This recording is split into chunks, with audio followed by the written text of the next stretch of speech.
চোখে দেখতে পাই দূরে, পথ পানে পিতা করেন নির্দেশ, মোদের সবের আবাসের তরে। আনন্দে অনেক পথ আমরা মিলব সেই সুন্দর তীরে।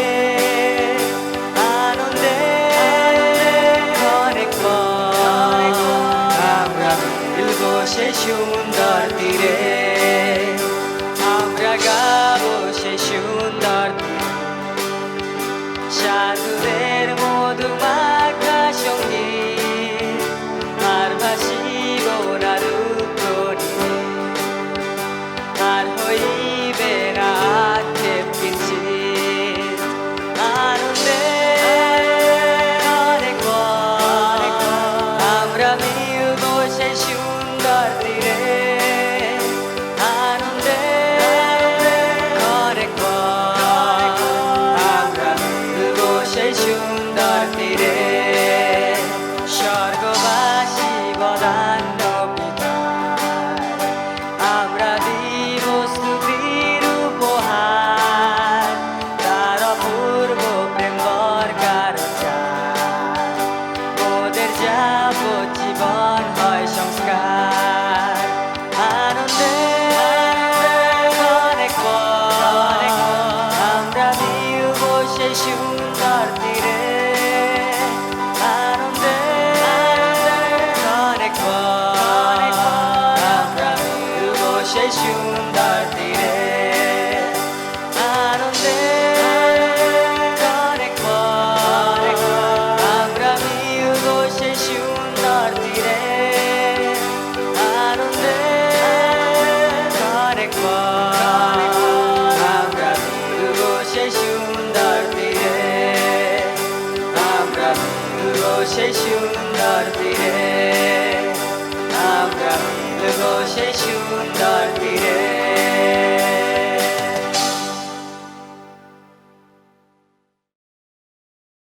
নমস্কার, আপনাদের সকলকে জানাই এই পবিত্র বিশ্রাম দিনের প্রীতি এবং শুভেচ্ছা।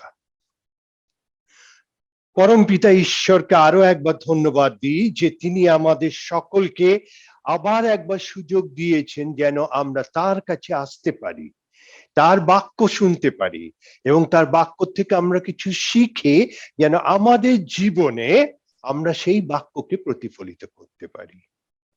এটা আমাদের পক্ষে অত্যন্ত সৌভাগ্যের বিষয় যে আমরা এই কাজটা করতে পারছি, আমরা প্রভুর বাক্যের প্রতি ধ্যান দিতে পারছি।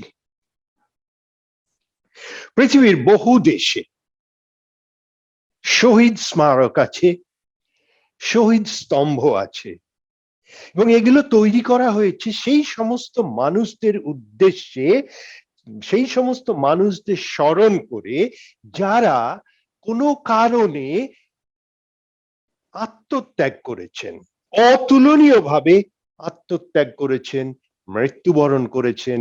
সেই জন্য এই শহীদ স্তম্ভগুলোকে তৈরি করা হয়েছে।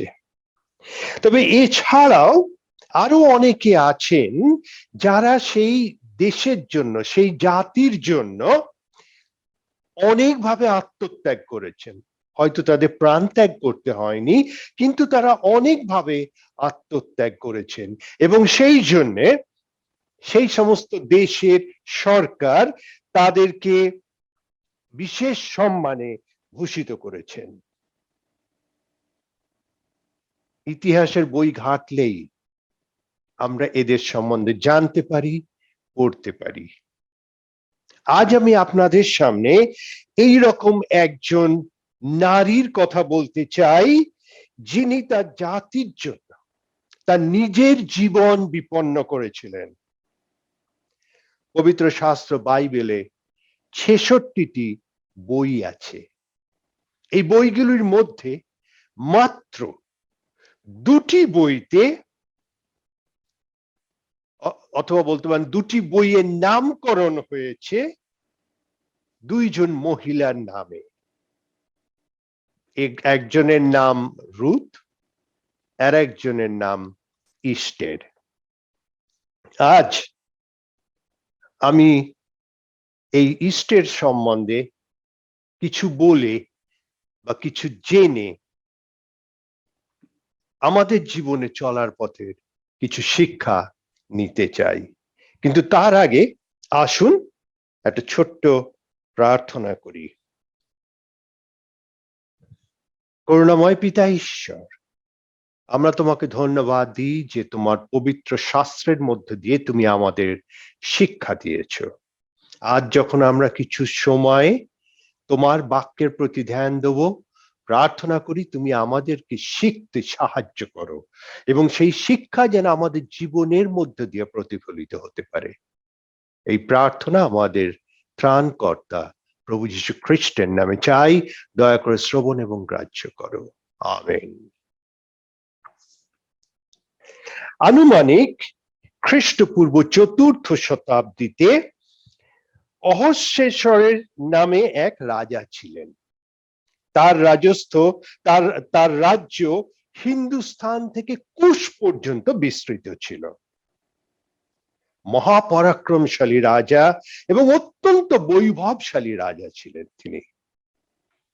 একবার তিনি 6 মাস ধরে, 6 মাস চিন্তা করুন, 6 মাস ধরে তিনি তার বৈভবের প্রদর্শনী করেছিলেন এবং তারপরে একটি মহাভোজের আয়োজন করেছিলেন।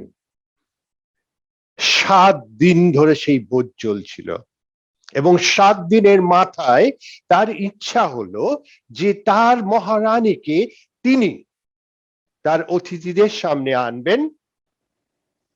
মহারানী দেখতে অত্যন্ত অত্যন্ত সুন্দরী ছিলেন, কিন্তু মহারানী বষ্টি রাজার এই আদেশকে অমান্য করলেন। তিনি রাজি হলেন না সেই সম্মানীয় অতিথিদের সামনে এসে তার রূপ লাবণ্যের পরিদর্শন করার। এতে রাজা ভীষণ ক্রুদ্ধ হলেন এবং রানী বষ্টিকে পদচ্যুত করে নতুন এক রানী আনবার জন্য সিদ্ধান্ত করলেন। রাজাদেশ বার হলো, রাজত্বের সমস্ত অধিকারীদের কাছে আদেশ গেল যে প্রতিটি প্রদেশ থেকে নির্বাচিত সব থেকে সুন্দরী নারীদের সংগ্রহ করে রাজপ্রাসাদে পাঠাতে হবে। শুরু হলো নির্বাচন এবং সুন্দরী নারীদের রাজপ্রাসাদে পাঠানো শুরু হয়ে গেল। সময়ের অভাবে পুরো বইটা আমি আপনাদের সামনে পড়তে পারছি না, তবে বইয়ের ঘটনাটাই আমি আপনাদের সামনে কিছুটা তুলে ধরছি। অনুরোধ করব যে যখন আপনাদের সময় হবে তখনই পুরাতন নিয়মের এই একটি ছোট্ট বই যার নাম ইস্টের, এটিকে পুরোটা পড়বার চেষ্টা করবেন। খুব বেশি সময় লাগবে না, ঘন্টা খানেক ঘন্টা দেড়েকের মধ্যে পড়ে শেষ করতে পারবেন, অত সময় হয়তো লাগবে না।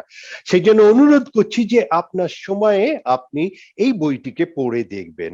আমি এটির থেকে খুব ছোট করে আপনাদের কিছু বলতে চাই। ফিরে আসি মূল ঘটনাতে। সুন্দরীদের খোঁজ চলছে এবং সেই সময় রাজধানী সুশনে মর্দখয় নামে এক ইহুদি মানুষ থাকতেন। তিনি তার কাকার মেয়েকে পোষ্যপুত্রী নিয়েছিলেন। তার কারণ হচ্ছে যে তার এই কাকার মেয়ে, তার কাকা মারা গেছিলেন, মেয়েটির কেউ ছিল না, মেয়েটি অনাথ, এবং তাই তিনি তাকে পোষ্যপুত্র হিসাবে নিয়েছিলেন। মেয়েটির নাম ছিল হদসা বা ইস্টের। এদের পিতৃপুরুষদের যুদ্ধবন্দী রূপে জেরুসালেম থেকে সুশনে আনা হয়েছিল এবং তারপর থেকে তারা সুশনবাসী হয়েছিলেন। ইস্টের দেখতে অত্যন্ত সুন্দরী ছিলেন এবং সেই জন্য রাজপ্রাসাদে যাওয়ার জন্য তাকে নির্বাচন করা হলো এবং তিনি রাজপ্রাসাদে গিয়ে স্ত্রী রক্ষক হেগয়ের অধীনস্থ হলেন। হেগয় ইস্টের ব্যবহারে অত্যন্ত খুশি হয়ে তাকে অতিরিক্ত সুযোগ সুবিধা দিতেন। শুধু এখানে একটা কথা আপনাদের বলে রাখি, ইষ্টের রাজপ্রাসাদে আগমন কিন্তু স্বেচ্ছায় ছিল না। এখানে তার ইচ্ছা অনিচ্ছার কোনো মূল্য ছিল না। তাকে নির্বাচন করা হয়েছিল এবং তাই তাকে যেতে হয়েছিল। 1 বছর ধরে তার রূপচর্চা করা হলো এবং 1 বছর পরে এই যে রানী ইস্টের এবং তার সঙ্গে অন্যান্য যে সমস্ত নারীরা ছিলেন তাদের প্রত্যেককে এক এক করে রাজপ্রাসাদে প্রতি রাত্রে রাজার শোবার ঘরে পাঠানো শুরু হলো। সন্ধ্যেবেলায় তাদের মধ্যে একজন রাজপ্রাসাদে যেত এবং পরদিন সকালে তাকে উপপত্নীদের জন্য নির্দিষ্ট যে রাজপ্রাসাদ ছিল সেইখানে তাকে ফিরিয়ে আনা হতো। রাজা যদি তাদের আর না ডাকতেন তাহলে জীবনের অবশিষ্ট দিনগুলি এই উপপত্নীদের প্রাসাদেই তাদের থাকতে হতো। আবার মনে করাই আপনাদের, এই গোটা প্রক্রিয়াতে নির্বাচিতা মহিলাদের ইচ্ছা বা অনিচ্ছা বা মতামতের কোনো মূল্য ছিল না। সময় এলো ইষ্টেরকে রাজার কাছে পাঠাবার। এখানে প্রসঙ্গত বলে রাখি, মর্দখয় ইষ্টেরের আত্মীয়, সে নিয়মিত ইষ্টেরের খবর রাখতেন এবং তিনি ইষ্টেরকে বলেছিলেন যে সে যেন তার জাতিগত পরিচয় কারোর কাছে প্রকাশ না করে। এবং এটা স্বাভাবিকভাবে অনুমেয় যে যুদ্ধবন্দির পরিবারকে অবশ্যই তার সম্মান দেওয়া হবে না। ইষ্টের রাজার কাছে গেলেন, রাজা তাকে খুব পছন্দ করলেন এবং তাকে তার মাথায় মুকুট পরিয়ে রানীর পদে অভিষিক্ত করলেন। ঘটনা শেষ এখানে নয়। রাজার 2 কর্মচারী রাজার বিরুদ্ধে ষড়যন্ত্র করে তাকে হত্যা করার চিন্তা করছিল। মর্দখয় সেটা জানতে পেরে রানী ইষ্টেরকে জানায় এবং রানী ইষ্টের তখন রাজাকে জানায়। রাজা তখন সেই 2 রাজকর্মচারীকে ধরে শাস্তি দেন, ফাঁসির আদেশ দেন। মর্দখয়ের এই ভালো কাজটি লিখিতভাবে রাজার সংগ্রহশালায় রেখে দেওয়া হয়। হামান নামে রাজার এক কর্মচারী ছিল যাকে রাজা খুব উচ্চ পদে বসিয়েছিল। হামান খুব দাম্ভিক অহংকারী মানুষ ছিল এবং তাই সে চাইতো সবাই তার সামনে মাথা ঝুঁকাক। মর্দখয় তাতে রাজি ছিল না। ফলে হামান তার উপর ভীষণ রেগে যায় এবং তাকে হত্যা করবার পরিকল্পনা করে। শুধু তাই নয়, সে সমস্ত ইহুদি জাতিকে ধ্বংস করবার পরিকল্পনা করে। কোনোভাবে সে রাজাকে বুঝিয়ে একটি রাজাজ্ঞা বার করে যেটিতে সমস্ত ইহুদি জাতিকে মৃত্যুদণ্ডের আদেশ দেওয়া হয়। এবং যেহেতু সে মর্দখয়ের উপর ভীষণ রেগেছিল সেই জন্য সে তার বাড়িতে 50 হাত উঁচু একটি ফাঁসি কাঠ দাঁড় করিয়েছিল যাতে তার সামনে সে মর্দখয়কে ফাঁসি দিতে পারে। রাজাদেশ শুনে ইহুদিদের মধ্যে কান্নার রোল পড়ে গেল। মর্দখয় চট পরে গায়ে ছাই মেখে অনশনে বসলেন। ইষ্টেরের কাছে খবর গেল যে মর্দখয় চট পরে ছাই মেখে অনশনে বসেছেন। তখন তিনি মর্দখয়ের জন্য ভালো কাপড় জামা পাঠিয়ে তাকে সেই অনশন ভাঙতে বললেন, কিন্তু মর্দখয় রাজি হলেন না। বরং তিনি ইষ্টেরকে বললেন যে ইষ্টের যেন রাজাকে অনুরোধ করে যে এই আদেশ তুলে নিতে এবং ইহুদিরা যেন রক্ষা পায়। ইষ্টের তাকে জানালেন যে রাজার অনুমতি ছাড়া তার সামনে যাওয়া যায় না। যদি কেউ সেই দুঃসাহস করে তাহলে তার জন্য মৃত্যুদণ্ড অবধারিত। সুতরাং এবং ইস্টেরকে রাজা গত 1 মাসের মধ্যে ডেকে পাঠাননি। ইস্টের যদি সেই চেষ্টা করেন তাহলে তারও মৃত্যুদণ্ড অবধারিত। তখন মর্দখয় তাকে যে উত্তরটা দিয়েছিলেন সেই উত্তরটা আমি আপনাদের পবিত্র শাস্ত্র থেকে পড়ে শোনাতে চাই, যেটি লেখা আছে 4 অধ্যায়ের 15 এবং 16 পদে। 4 অধ্যায়, ইস্টের 4 অধ্যায় 15 এবং 16 পদে। তখন ইস্টের মর্দখয়কে এই উত্তর দিতে আজ্ঞা করিলেন,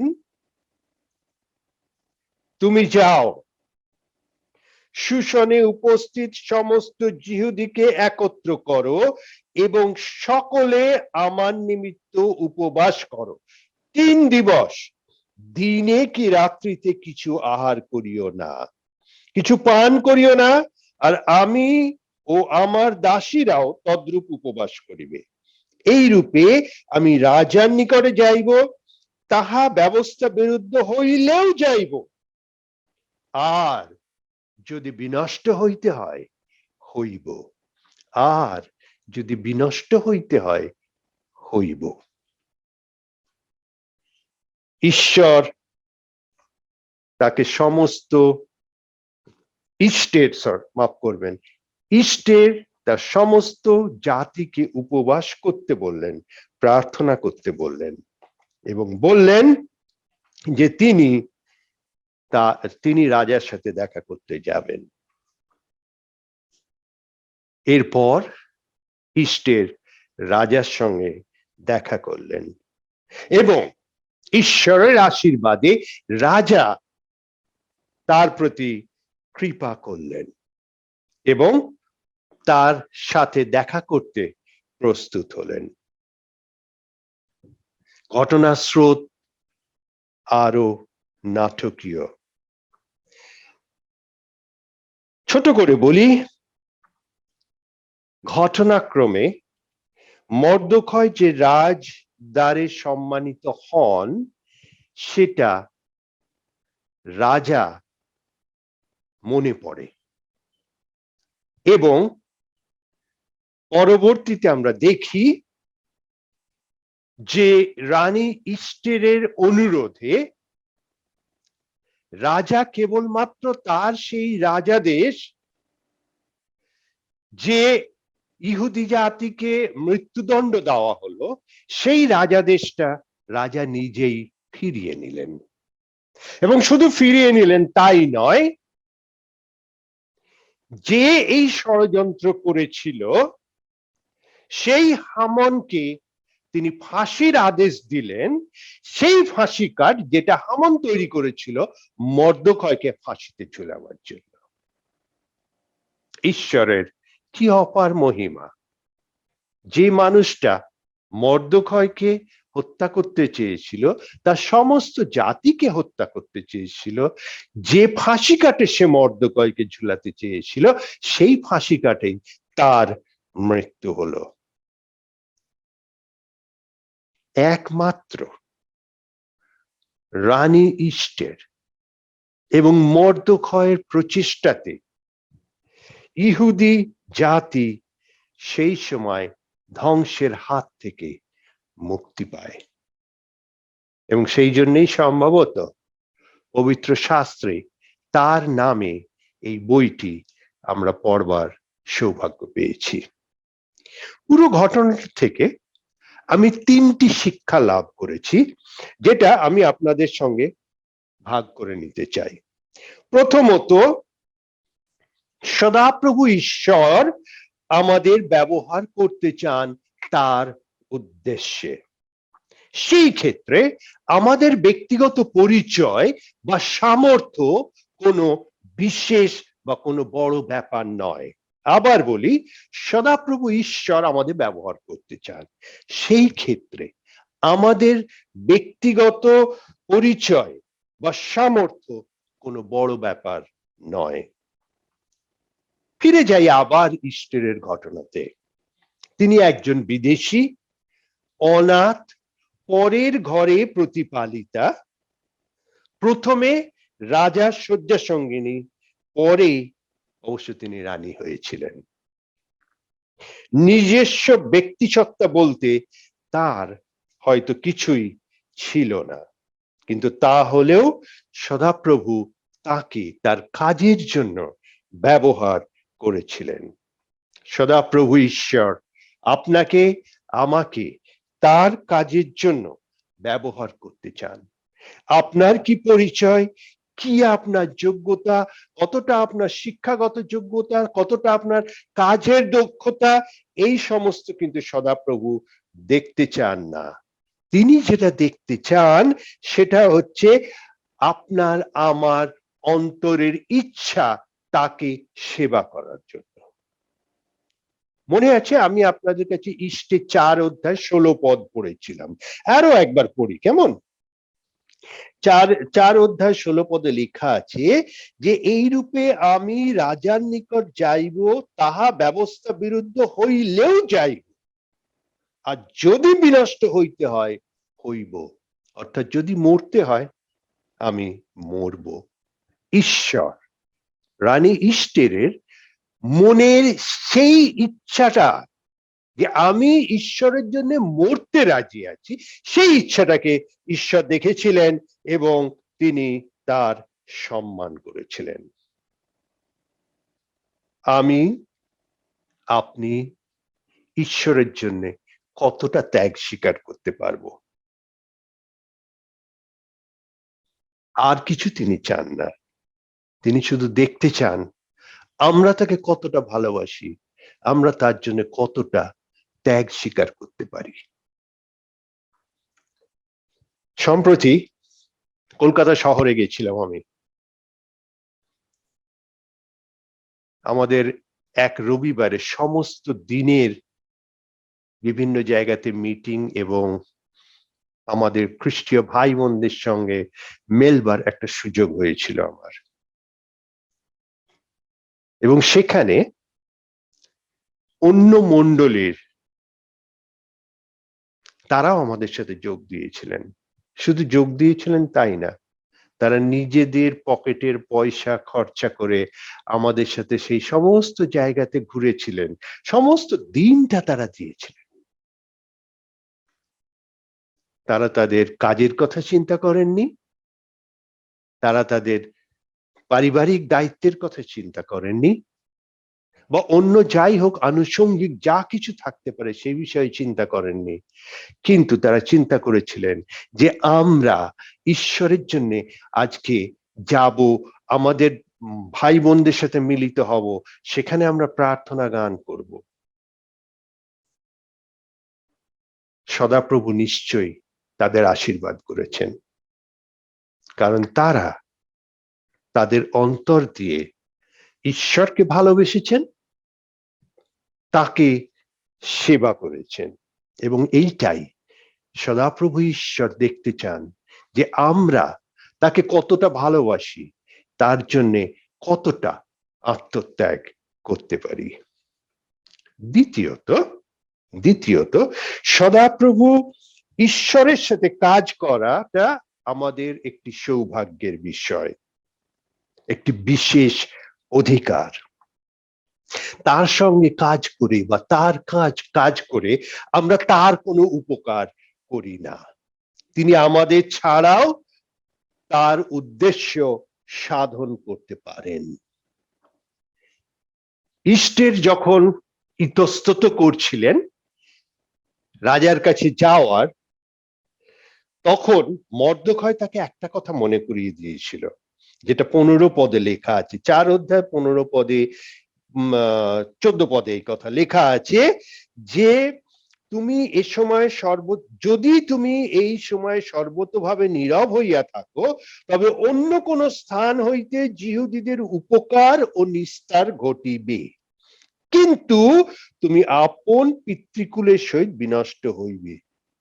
আর কে জানে যে তুমি এই প্রকার সময়ের জন্যই রাজ্ঞী পদ পাও নাই।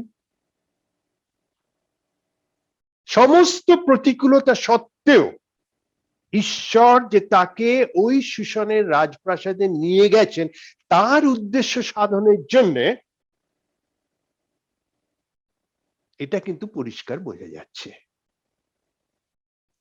এবং রানী ইস্টের কাছে এটা একটা বিশেষ সৌভাগ্য যে ঈশ্বর তাকে ব্যবহার করতে রাজি হয়েছিলেন। নতুন নিয়মে 19 অধ্যায় 37 থেকে 40 পদে একটি বিশেষ ঘটনা লেখা আছে। 19 অধ্যায় 37 থেকে 40 পদে লেখা আছে। আমি আপনাদের ঘটনাটা প্রথমে পড়ে শোনাই। লেখা আছে যে, আর তিনি নিকটবর্তী হইতেছেন, জৈতুন পর্বত হইতে নামিবার স্থান উপস্থিত হইয়াছে।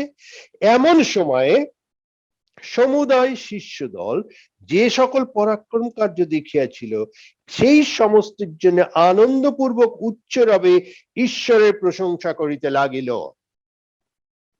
ধন্য সেই রাজা যিনি প্রভুর নামে আসিতেছেন, স্বর্গে শান্তি এবং ঊর্ধ্বলোকে মহিমা। এবারে শুনুন 39 পদ আমি পড়ছি। তখন লোকসমূহের মধ্য হইতে কয়েকজন ফরিসি তাহাকে কহিল, গুরু, আপনার শিষ্যদিগকে ধমক দিউন। অর্থাৎ ফরিসিরা বলছিল যে প্রভু যীশু খ্রিস্টের শিষ্যরা যেন প্রভু যীশুর উদ্দেশ্যে যে জয়গান করছিল সেটা যেন তারা না করে। এইবারে শুনুন প্রভু যীশু খ্রিস্ট কি জবাব দিচ্ছেন। তিনি বলছেন, আমি তোমাদিগকে বলিতেছি, ইহারা যদি চুপ করিয়া থাকে, প্রস্তর সকল চেঁচাইয়া উঠিবে। প্রস্তর সকল চেঁচাইয়া উঠিবে। প্রভু যীশুর কাজের জন্য, সদাপ্রভু ঈশ্বরের কাজের জন্য তিনি পাথরকে পর্যন্ত ব্যবহার করতে পারেন। যে পাথর কথা বলতে পারে না, নড়তে পারে না, তিনি তাকেও ব্যবহার করতে পারেন। সুতরাং আমরা সদাপ্রভুর কাজ করে তার সাথে থেকে আমরা তার কোনো উপকার করছি না, বরং তিনি আমাদের যে সুযোগটা দিয়েছেন সেই সুযোগটার জন্য আমাদের আনন্দিত হওয়া উচিত এবং তার প্রতি আমাদের কৃতজ্ঞ থাকা উচিত। এবারে সদাপ্রভুর জন্য আমরা কিভাবে কাজ করতে পারি? সবাইকে যে এরকম দাঁড়িয়ে প্রচার করতে হবে তা তো নয়। ইস্টারের মতন হয়তো জীবনে ঝুঁকিও নিতে হবে না, কিন্তু প্রভু যীশু খ্রিস্ট বলেছেন অনেক ছোট ছোট কাজ, তার মধ্যে দিয়েও আমরা তার গৌরব করতে পারি। আমি আপনাদের আবার পবিত্র শাস্ত্র থেকে একটু পড়ে শোনাতে চাই। মথলিখিত সুসমাচারে 25 অধ্যায়ে 36 এবং 37 পদ। 36 এবং 37 পদ।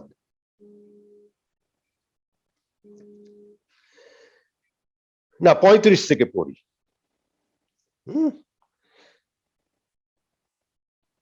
না, আরেকটু পিছিয়ে যাই, 34 থেকে পড়ি। তখন রাজা আপন দক্ষিণ দিকে স্থিত লোক দিগকে বলিবেন, আইসো, আমরা পিতার আশীর্বাদ পাত্রেরা জগতের পত্তনাবধি যে রাজ্য তোমাদের জন্য প্রস্তুত করা গিয়াছে তাহার অধিকারী হও। অর্থাৎ তিনি বলছেন যে এসো, তোমরা স্বর্গরাজ্যের অধিকারী হও। কেননা আমি ক্ষুধিত হইয়াছিলাম আর তোমরা আমাকে আহার দিয়াছিলে, পিপাসিত হইয়াছিলাম আর আমাকে পান করাইয়াছিলে, অতিথি হইয়াছিলাম আর আমাকে আশ্রয় দিয়াছিলে, বস্ত্রহীন হইয়াছিলাম আর আমাকে বস্ত্র পরাইয়াছিলে, পীড়িত হইয়াছিলাম আর আমার তত্ত্বাবধান করিয়াছিলে, কারাগারস্থ হইয়াছিলাম আর আমার নিকটে আসিয়াছিলে। 37 পদ।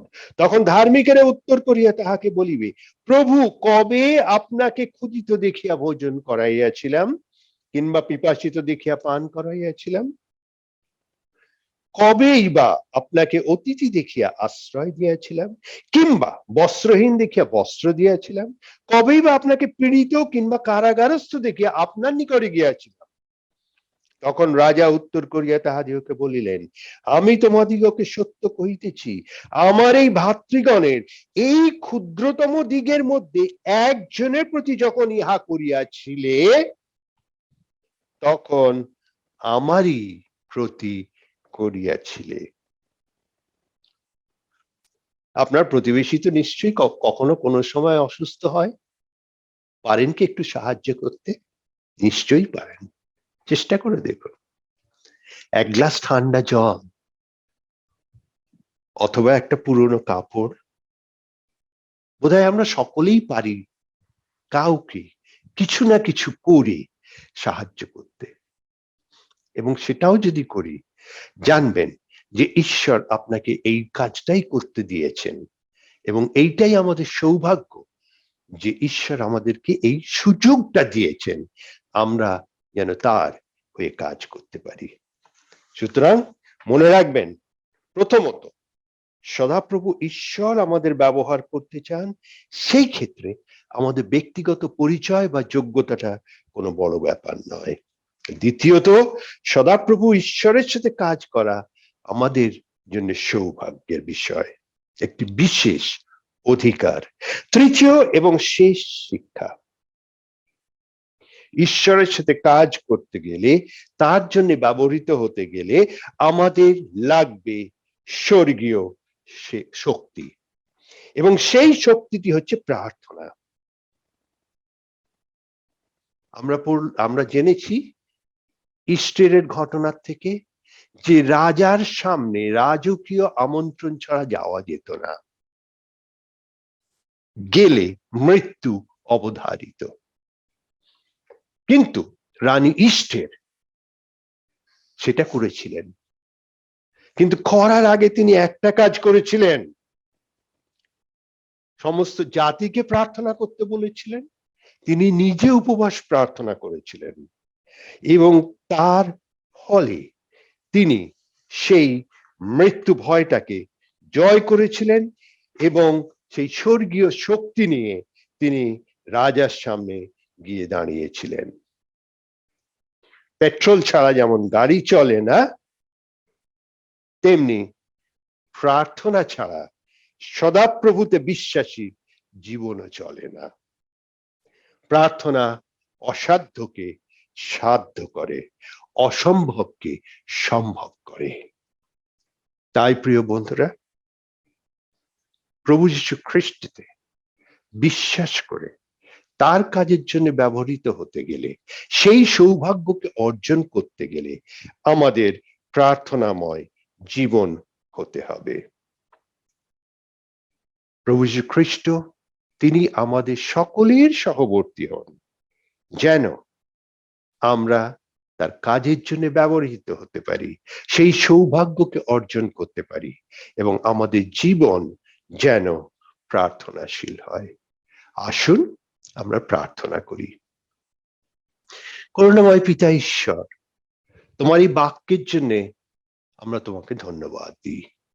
ধন্যবাদ দিই যে প্রভু তুমি আমাদের শিখালে আজকে অনেক কিছু, যে তুমি আমাদের ব্যক্তিগত যোগ্যতাকে দেখো না, শুধু দেখো আমাদের অন্তরের ইচ্ছা, যে আমরা তোমার জন্য কাজ করতে চাই কিনা, তোমার সাথে কাজ করতে চাই কিনা। ধন্যবাদ দিই এই সৌভাগ্যের জন্য।